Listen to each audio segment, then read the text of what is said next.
which in Countach territory is utterly terrifying.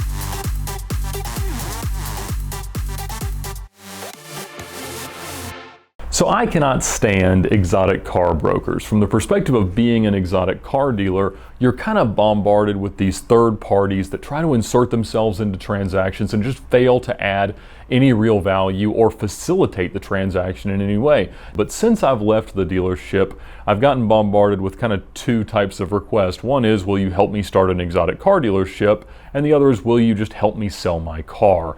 And I say no to both of them. I left the industry on purpose. I didn't want to be a lifer in that part of the car business, and I just got tired of the schedule, the politics, and just the way those types of deals are run. And so the same is true for just representing someone's car or even just helping them find one. It's just a very non-transparent business style that I really despise. But of course, there's an exception to every rule. And a few months ago, I got called by my Lamborghini mechanic, who is now an independent, but used to work at Lamborghini Atlanta while I was there. And since then, he's just gone off on his own. And he's a huge help to me, a great friend, and a tremendous resource. So when he called me and said that he had a client who wanted to sell a Countach, reluctantly, but as a favor to him, I agreed to give the guy a call. And so I did, and the guy had a 1989 25th anniversary Countach that he had wanted to sell, and my friend had reminded me that he'd come by the dealership a couple years prior, kind of right as the Countach market had kind of gone nuts, and was looking to sell it, or actually it felt like at the time his wife wanted him to sell the car, and he'd had it for over 20 years, and so he was kind of interested in selling it, but he was more so just excited about seeing these transactions that were 3 and 4 times what he had paid for the car when he had bought it. And it was a very low mile example that he hadn't driven very much, and I think in the last couple of years he'd only driven the car a couple hundred miles, which in Countach territory is utterly terrifying because all Countaches pretty much need $20,000 to $50,000 worth of work, regardless of whether they got that much work yesterday. They're just hard cars to keep running well, particularly if they sit. If they get regular use, they tend to be all right, but I knew his car had set, but I also knew it was very nice. With about 5,000 miles on it, it was going to be a great car for someone to own, and probably one of the lowest mile examples that would be in the market at any moment. And of course, he had seen these $400,000, $500,000 Countach transactions and felt like somehow his car was going to be worth that. But I explained that that market was really based on 4 or 5 auction results that really didn't represent what the market necessarily was. They involved exceptionally high fees, usually 8 or 10% on each side of the transaction, and in many cases they were being bought by collectors who had already stockpiled so many cars that they were deliberately overpaying to try to manipulate the market into making their inventory more valuable. So I told him about some other cars that I'd seen advertised. There was a higher mileage, 30 or so thousand mile car that had been for sale for a little while, and certainly it wasn't a comp for a 5,000 mile car, but it did mean that the market was a lot less than his sights were kind of set on. So if you decide to ever broker an exotic car transaction, the first thing you have to do is hit the guy who wants to sell it really low.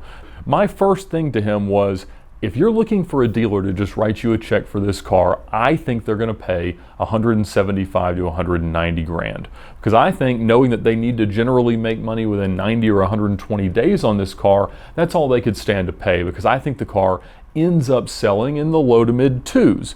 Now, I knew there was potential for the car beyond that, but if this guy wasn't at least reluctantly okay with those types of numbers, I didn't really want to go down any road of offering much assistance, because I'm just going to end up banging my head against both sides of the road trying to figure out how to create a deal where there really shouldn't be one.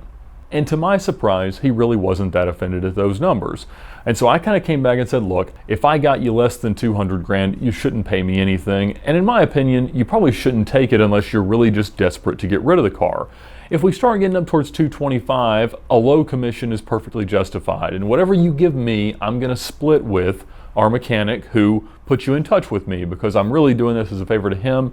And I told him that I always work best within an incentive structure that makes me want to go way beyond whatever seems possible. So I want us to kind of set kind of a tiered level of commission based on what the car sells for, so that it's worth your while to let me have some more money, and it's worth my while to try to get you every single dollar that it's worth.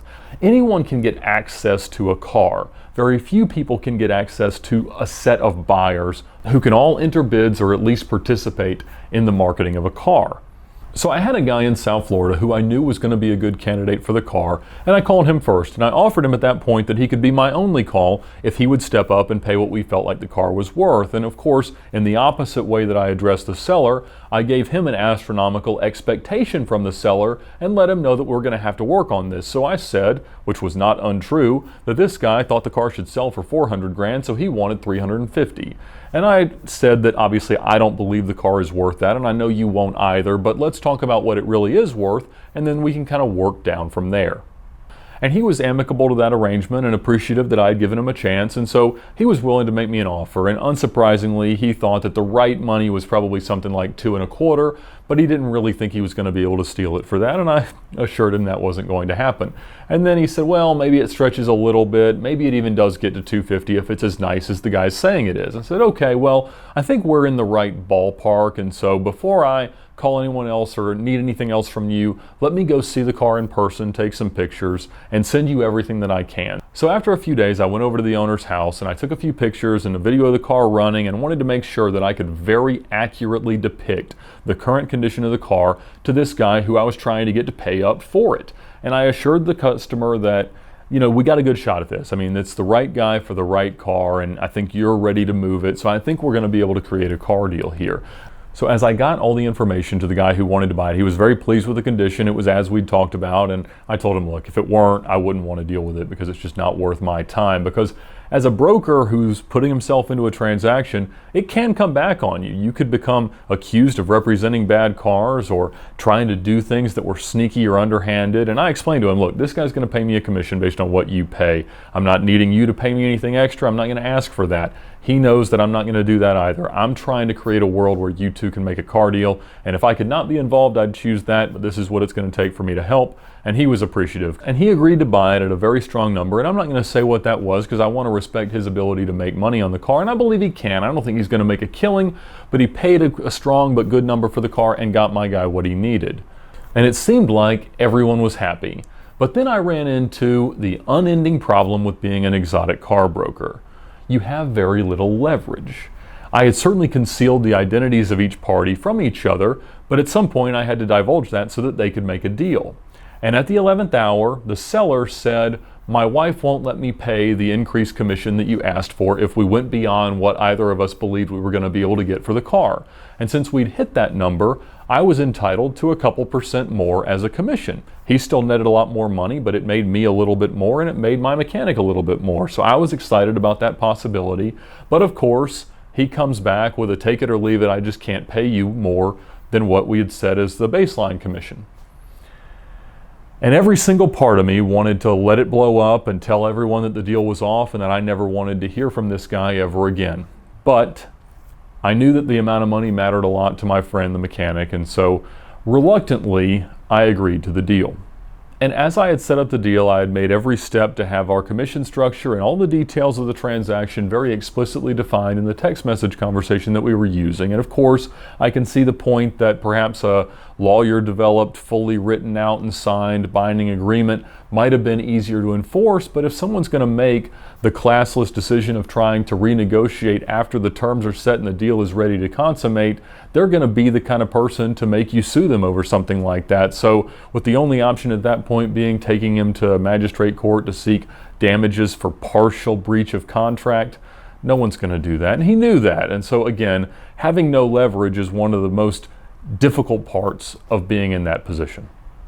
And that's why it's such a frustrating business. It's why I never really want to do it again. And even though I might end up doing it, there are just risks like that that you can't ever protect from. But fortunately, the car continued to work long enough to get it to the dealership, and to my understanding, it's still a very nice car. But you're doing so much in terms of representing things and trying to add value and preparing paperwork and making it easier for all parties involved, which is the job of a broker, that you just end up doing a whole lot of runaround and a whole lot of work frequently for a lot less than you feel like you ought to earn. And so the advice I want to give to people who have this vision of being an exotic car broker is that you really have to have that end game entirely in sight as you take that first phone call and decide to engage. Because if you're just agreeing to list somebody's car, you can't add value. And if you're just looking for a car for someone who thinks they're a buyer, again, it's going to be very hard for you to justify adding enough value to insert enough profit for you to justifiably be compensated. And you're incurring so much liability from all parties based on how you're representing it that it's just not that worth it. And so my advice is, don't waste your time unless you absolutely have to, or if there's some peripheral benefit that you can get from being involved in it. But as sexy as the exotic car business is, I know there's plenty of you who will continue to want to try, and I certainly wish you all the best.